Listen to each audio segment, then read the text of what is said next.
Hi guys, welcome back to our YouTube channel Learn with San. இன்றைக்கி ஒரு இம்பார்ட்டண்டான சப்ஜெக்டோட திரும்ப வந்திருக்கோம். That is business law, your daily dose of knowledge. இன்றைக்கி அதே சப்ஜெக்டில் இம்பார்ட்டண்டான டெக்னிக்கல் டேர்ம்ஸை பற்றி படிக்க போகிறோம். இந்த 10 மினிட்ஸ் வீடியோவை நீங்கள் அப்சர்வ் பண்ணிங்கன்னா ஈஸியாக உங்கள் எக்ஸாமை க்ராக் பண்ணிடலாம். Okay, let's start the subject. அதில் ஃபர்ஸ்ட் நம்ம பார்த்தது ஆல்ரெடி நம்ம லாஸ்ட் வீடியோவில் போஸ்ட் பண்ணியிருக்கோம். இதோட இம்பார்ட்டண்டான டேர்ம்ஸை contract is nothing but an agreement enforceable by law. அக்ரிமெண்ட்ன்றது ஒரு ப்ராமிஸ் ஒரு set of promises with and consideration. Types of லாவை பற்றி நம்ம லாஸ்ட் வீடியோவில் கிளியராக எக்ஸ்பிளைன் பண்ணியிருந்தோம். நெக்ஸ்ட் இந்த வீடியோவில் நம்ம offer and types of offer பற்றியும் அக்செப்டன்ஸ்னால் என்னன்றதை பற்றியும் கன்சிடரேஷனை நம்ம ஆல்ரெடி எக்ஸ்பிளைன் பண்ணிட்டோம்.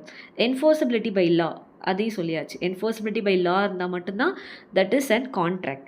And essential elements of the valid கான்ட்ராக்டையும் நம்ம லாஸ்ட் வீடியோவில் போஸ்ட் பண்ணியிருந்தோம். இஃப் சப்போஸ் நீங்கள் லாஸ்ட் வீடியோ பார்க்காம இருந்தீங்கன்னா கண்டிப்பாக நம்ம யூடியூப் சேனலில் இருக்க லாஸ்ட் வீடியோவை பார்த்துட்டு வாங்க. Then only you will get a clear idea. Okay, let's move on to today's session. Overview of a contract.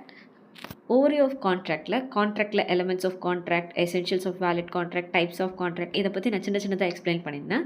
இந்த வீடியோவில் இன்னும் இன்டெப்த்தாக கவனிக்கலாம். எசென்ஷியல் எலமெண்ட்ஸ் ஆஃப் த கான்ட்ராக்டில் நம்ம கெப்பாசிட்டி ஆஃப் த பார்ட்டிஸை பற்றி பார்த்தோம். அந்த கெப்பாசிட்டி ஆஃப் த பார்ட்டிஸில் ஒரு லாஃபுல்லாக என்னென்ன விஷயங்கள் அவங்க அதில் காம்பிடென்சியாக இருக்கணுன்றதை செக் பண்ணதுக்கப்புறம் தான் அவங்க கான்ட்ராக்ட்குள்ளேயே நுழைய முடியும். First thing, the age of majority. 18+ ஏஜில் இருந்தால் மட்டும்தான் he is able to, which means he is capable to enter into the contract. Second thing, he should be sound mind. Unsound mind people-ஆக இருக்கக்கூடாது. Unsound mind means he should not be lunatic, drunkard person-ஆக இருக்கக்கூடாது. Like அந்த மாதிரி unsound people-ஆக இருக்கக்கூடாது. Third thing, he should not be insolvent. Insolvent means unable to pay off his debt. அந்த மாதிரி ஒரு பர்சனாக இருக்கக்கூடாது. Finally he should not be disqualified by any other law. Criminal அஃபென்சஸில் இதெல்லாம் இன்வால்வ் இருக்கக்கூடாது. So these are the capacities and competencies of the parties னு சொல்லுவாங்க. And then we move on to the free consent. As I've already told, free consentன்றது வந்து same thing in the same sense. ஒரு விஷயத்தை நம்ம include ஆகி அந்த கான்ட்ராக்ட்குள்ளே sign பண்ணுறது. 2 or more persons நான் யோசிக்கிற அதே திங்கு ஆப்போசிட் பார்ட்டியும் யோசித்து அந்த கான்ட்ராக்டை சைன் பண்ணாங்கன்னா that is known as free consent. And இதை வந்து டெக்னிக்கல் டேர்மில் கன்சென்சன்ஸ் ஆடிடம் அப்படின்னு சொல்லுவாங்க, ஃப்ரீ கன்சர்ன். ஸோ கன்சர்ன்றது ரொம்ப ஃப்ரீயாக இருக்கணும். அக்கார்டிங் டு செக்ஷன் 14, கன்சர்ன்றது வந்து எந்தெந்த விஷயத்தால் காஸ் ஆகக்கூடாதுன்னா, first thing coercion, undue influence, fraud, misrepresentation, mistake. So each and every technical டேர்முடைய இன்டெப்த் மீனிங்கை நம்ம நெக்ஸ்ட் ஸ்லைடில் பார்க்கலாம். First, what is coercion? Coercion is nothing but threatening or forcing someone.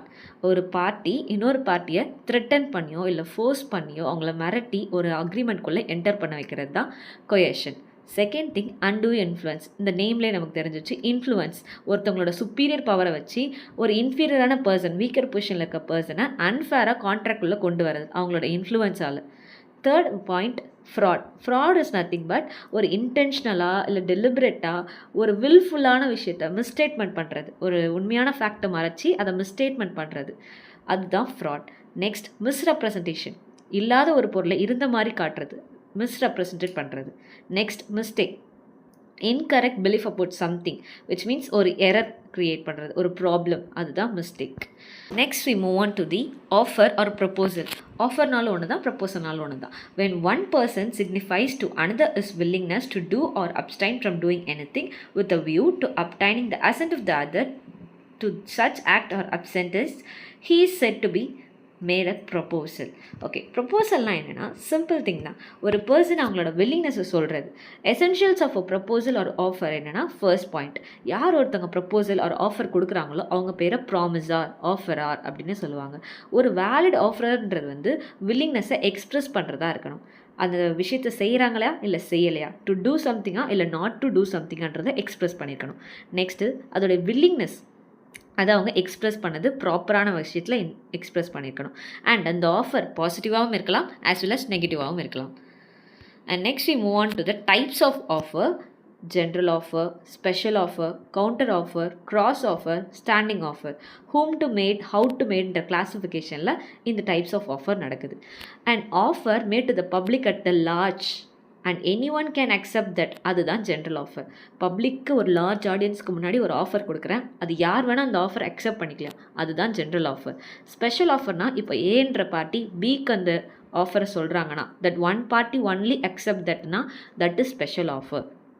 Counter offer, special offer is nothing but ஸ்பெசிஃபிக்கான ஒரு person கிட்ட சொல்கிறது. Special, specific, go with this word. And next counter offer. Counter ஆஃபர்னால் identical offer, ஒரு விஷயத்தை மறைச்சிட்டு, அதை which means ஒரு ஆஃபர் கொடுத்துருப்பாங்க, அதை தாண்டி இவங்க இன்னொரு ஒரு ஆஃபர் வைப்பாங்க, எக்ஸ்சேஞ்ச் வைப்பாங்க, அதுதான் counter offer. Cross offer means அந்த டேர்ம்ஸ் அண்ட் கண்டிஷன்ஸ். இப்போது ஃபார் எக்ஸாம்பிள் ஏ ஒரு காரை 10 lakhக்கு விற்கிறான்னு வச்சுக்கலாம். அதை பி வந்து என்னால் 10 lakh வாங்க முடியாது, 8 lakhக்கு வாங்கிக்கிறேன் அப்படின்னு சொல்கிறார். ஸோ அங்கே என்ன மாறுது, டேர்ம்ஸ் அண்ட் கண்டிஷன், அந்த பர்ச்சேஸ் ப்ரைஸ் மாறுது இல்லையா. ஸோ இப்படி மாறுறது தான் கிராஸ் ஆஃபர். ஸ்டாண்டிங் ஆஃபர்னா it is also similar to the general offer. This is also applicable or acceptable by a large public. Next we move on to the acceptance. அக்செப்டன்ஸ்னால் என்ன, ஒரு person அந்த ப்ரப்போசலை ஏற்றுக்கிட்டாங்க, அக்செப்ட் பண்ணிக்கிட்டாங்கன்னா that is known as an acceptance. Acceptance ப்ராப்பராக ப்ரப்போசலாக இருக்கிறப்போ it becomes to be a promise. Next இதுக்கு என்னென்ன லீகலான ரூல்ஸ் இருக்குன்னு பார்த்தீங்கன்னா, ஒரு அக்செப்ட்ன்றது ஒரு பர்சன் அந்த ஆஃபரை ஏற்றுக்கிட்டதுனா மட்டும்தான் that is known as acceptance. அந்த அக்செப்டன்ஸ் அப்சல்யூட்டாக இருக்கணும், அன்குவாலிஃபைடாக இருக்கக்கூடாது. அண்டு அக்செப்டன்ஸ்ன்றது கம்யூனிகேட் பண்ணுறதா இருக்கணும். They should be communicate through expressed or implied மூலயமா அக்செப்டன்ஸை சொல்லியிருக்கணும். அக்செப்டன்ஸ்ன்றது ஒரு ப்ரிஸ்கிரைப்ட் மோட், இந்த ஒரு இந்த ஸ்டாண்டர்ட் ஃபார்மேட்டில் தான் சொல்லணும்னு இருக்குது, அந்த ப்ரிஸ்கிரைப்ட் மோடில் அவங்க சொல்லியிருக்கணும். அண்ட் டைம், குறிப்பிட்ட டைம்குள்ளே. ஃபார் எக்ஸாம்பிள் ஏ வந்து பி கிட்ட ஒரு ஆஃபர் கொடுக்குறாரு, அவர் அதை 2 years கழித்து அக்செப்ட் பண்ணிக்கிறாருனா that is not at all an acceptance, right? அதுக்குள்ளே வேறு யாராவது ஒருத்தவங்க அதை அக்செப்ட் பண்ணிப்பாங்க. ஸோ இந்த டைம் பீரியட்ன்றது ரொம்ப முக்கியம் அக்செப்டன்ஸ்க்கு. Mere silence is not acceptance. சைலண்ட்டாக இருக்கிறத வச்சு நம்ம அவங்க அக்செப்ட் பண்ணிக்கிட்டாங்கன்னு சொல்ல முடியாது. And finally acceptance by conduct or implied. As I already told, அது எக்ஸ்பிரஸ்டாகவும் இருக்கலாம், இம்ப்ளைடாகவும் இருக்கலாம். And next we move on to the revocation of offer and acceptance. Revocation is means withdrawal or cancellation of an offer. அந்த ஆஃபரை நம்ம அக்செப்டும் பண்ணிக்கலாம், இல்லை அதை விட்டு வித்ட்ரா பண்ணியும் வந்துடலாம். ஃபார் ஒரு இன்ஸ்டியூட்டில் நம்ம சைன் பண்ணியிருக்கோம், இங்கே நம்ம டீச் பண்ண போகிறோன்னுட்டு, எனக்கு வேறு ஒரு இன்ஸ்டியூட்லேருந்து ஹையர் பண்ணுறாங்க. ஸோ நான் அங்கே அக்செப்ட் பண்ணிக்கிட்டு அங்கே போயிட்டேன். அப்போ நான் இங்கே இந்த இன்ஸ்டியூட்டில் ஆல்ரெடி வேலைக்கு வரேன்னு நான் சொல்லியிருந்தேன் இல்லையா. ஸோ நான் அதை வித்ட்ரா பண்ணிக்கிறேன். So this is withdrawal of a contract. Cancel பண்ணிக்கிறேன் ஆல்ரெடி இந்த ஒரு ஆஃபரையோ இல்லை அக்செப்டன்ஸையோ. அதுவும் லீகலாக அதை கேன்சல் பண்ணாலோ வித்ட்ரா பண்ணாலோ that is known as a revocation of an offer or an acceptance. இது என்னென்ன மோட்ஸில் பண்ணலான்னா, ஃபஸ்ட்டு நோட்டீஸாக கொடுக்கணும். அடுத்தது அந்த லேப்ஸ் ஆஃப் டைம், அந்த டைம் பீரியட் முடிஞ்சதுனால கூட அது ரெவகேட் ஆகிடும். அடுத்தது அந்த கண்டிஷனை ஃபுல்ஃபில் பண்ணாத ரீசனால் அது ரெவகேட் ஆகிடலாம். Death of the person or insanity of the பர்சனால் அது ரெவகேட் ஆகிடலாம்.